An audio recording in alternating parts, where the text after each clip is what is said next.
What's the first thing you look for as a storyteller? I look for the unusual.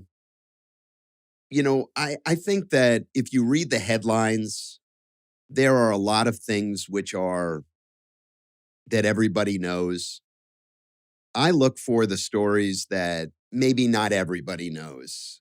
I think the best story that I ever did was at the Sydney Olympics about a guy named Eric Moussambani.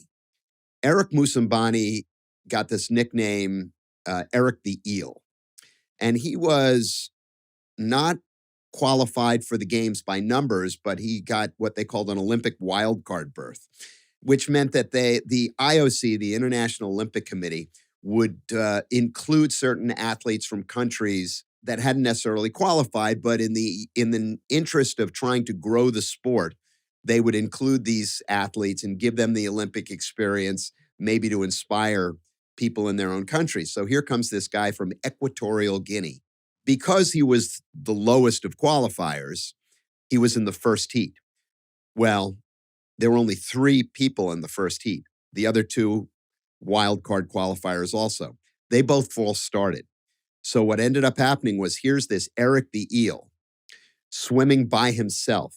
Now you got to remember Australia, swimming in Australia is like what the NFL is in the United States. I mean, they love it.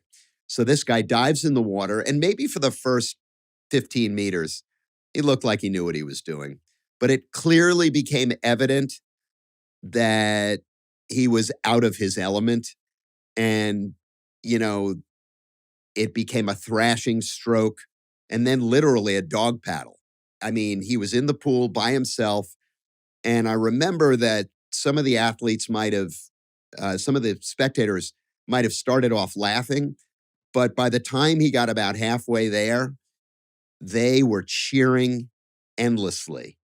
And to me, that was the Olympics. This guy trying his hardest, unconcerned about what anybody else would think. And I remember I put a line in the script. I said, "Could you do it?" I don't know if I could, but I love that story. I think that's my favorite Olympic story.